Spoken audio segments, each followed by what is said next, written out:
हे बघा, आमच्या घराच्या पाठीमागे आहे ना मोठा आंब्याचं झाड आहे, त्याच्या फांद्या तोडल्या त्या, कारण ते कीड लागलेली म्हणून त्या तुटण्याचे चान्सेस जास्त होते म्हणून ते कट केले नाही फांद्या.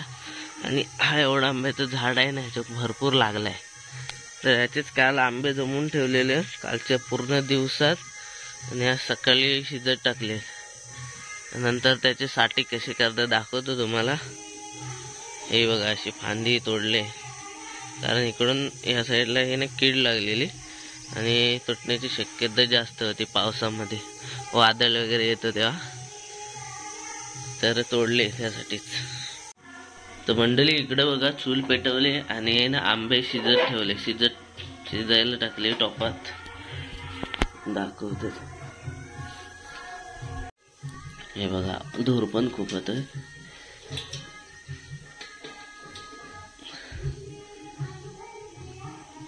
बघा, आंबे शिजायला टाकले आणि बऱ्यापैकी शिजले, थोडेसे बाकी साईडून ते शिजतील. आता अजून 5 मिनिटं ठेवूया शिजत. परत हे थंड करायला ठेवतो आता. नंतर मग थंड झाल्यावर मग त्याचा आपण रस काढूया. आंबे ठेवलेले आपण ना, ते आता थंड झाले. तेव्हा आंबे थंड झाले, तर आता लगेच आहे ना आपण रस काढून घेऊया आणि मिक्सरला लावून घेऊया. मिक्सरला म्हणजे ते गुठल्या जमा होतात ना, तर मिक्सरला घेऊया, एकदम त्याची प्युरी बनवून घेऊ. थोडी साखर मिक्स करू गोड होण्यासाठी, कारण काय काय आंबे आहे ना आंबट सुद्धा असतात. मग त्याच्यात थोडीशी साखर टाकू, थोडंस गोड करून आपण मग ती परातीमध्ये टाकणार सेट व्हायला उन्हात. तर चला पुढची प्रोसेस बघूया आपण. बघा मंडळी, किती ऊन पडले एकदम, आई पण भाजतायत गरम गरम. आणि इकडं आजी नाही ना, तिची साठी टाकलं नाही. बघा, साठी टाकलं नाही आणि इकडं आमसूला टाकलं नाही आंब्याची, बघू शकता. साठी टाकलं नाही, त्याची बऱ्यापैकी झाली साठी. इकडे जाले टाकले वरती, कावले वगैरे चोच मारतात. आणि हे बघा, करवंद पण सुकट टाकले. आणि इकडे काजूचे बिया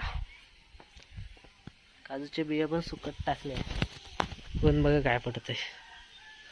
वाडीत लग्न आहे, तर गाण्यामध्ये ना, व्हिडिओमध्ये गाण्याचा आवाज येतोय, तर त्याच्याकडे दुर्लक्ष करा. बघूया, कॉपीराईट बसेल कदाचित.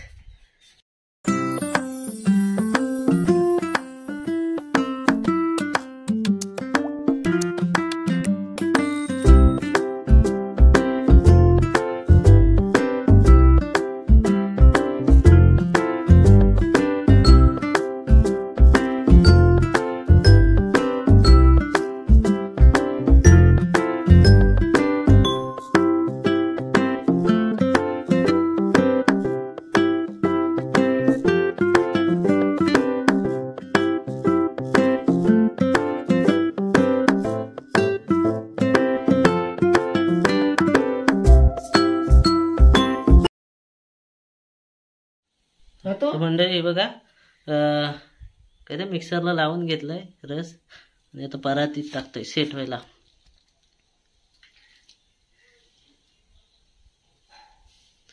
अजून हा एवढा रस बाकी आहे. त्याच्यात थोडीशी साखर पण टाकून घेतली होती, थोडा गोड व्हायला. आणि हा आता आपण उन्हात ठेवूया सेट व्हायला. उन्हात, चल उन्हात ठेवू. हा जा. आमच्या आत्याबाई आले, माहेरी. हा, पत्र्यावर ठेव, तापण राहाल. हा, उन्हात ठेवलेलं आहे सेट व्हायला.